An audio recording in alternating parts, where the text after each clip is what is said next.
هاي اللوحة سعرها 5 مليون، تدرون ليش؟ لأن مو إنسان اللي رسمها الدولفين. اليوم راح أدخل أكبر حديقة حيوانات بجزيرة كيش، راح نشوف كل الحيوانات عن قرب ونلعب وياهن، وراح نشوف الأفعى شلون تغير جلدها ونلعب وياهن، وراح نشوف عرض الببغاء المضحك، وراح نشوف عرض الدلافين ونلعب وياهن. بالبداية أخذنا التذاكر والدخولية ب5 دولار، دخلنا أنا وجروب شركة الطائر المميز. الحديقة كلش كبيرة، على اليمين واليسار موجودة أقفاص بها طيور الزينة، وبها بحيرة كبيرة تسبح بها اللقالق والبط والفلامينكو، وأحلى شيء تقدر توكلهن بإيدك وتشوفن عن قرب، مو محبوسات بقفص. والمكان عبارة عن أشجار وشلالات والأجواء طيبة. لعبنا ويا الطاووس والفلامينكو واخذنا وياهن صور. بعدها دخلنا محمية الزواحف، شفنا السحالي والأفاعي والحرباء، كلن تقدر تحملهن بإيدك وتاخذ وياهن صور. بعدها دخلنا للسيرك، هنا يقدمون لنا عروض بهلوانية ورقص وألعاب رياضية ومواهب مثل عرض الببغاء الكوميدي، وكل العوائل مستمتعين بالعرض.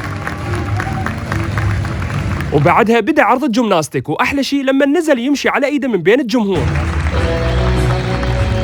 وتستمر العروض لمدة 4 ساعات من 4 العصر ل8 بالليل. وآخر شيء راح ندخل عرض الدلافين، اللي هو أحلى عرض دلافين شفته بحياتي. مرة الدولفين يقمز، ومرة الدولفين يمشي على إيده، ومرة الدولفين يرقص، ومرة الدولفين يسبح على ظهره. وأول مرة أشوف دولفين يلعب كرة سلة. سبحان الله، إيش قد حيوان ذكي ويفتهم على المدرب وعلى تشجيع الجمهور. وبنهاية العرض الدولفين رسم لوحة وانعرضت ب5 مليون تومان، والشخص اللي يشتريها المدرب يرسل الدولفين حتى يهدي له وردة. شو تقولون، تستحق هذا السعر لو لا؟ تخيل كل هذا اللي شفته هو وحدة من جولات شركة الطائر المميز في جزيرة كيش. تواصل ويانا واحجز رحلتك.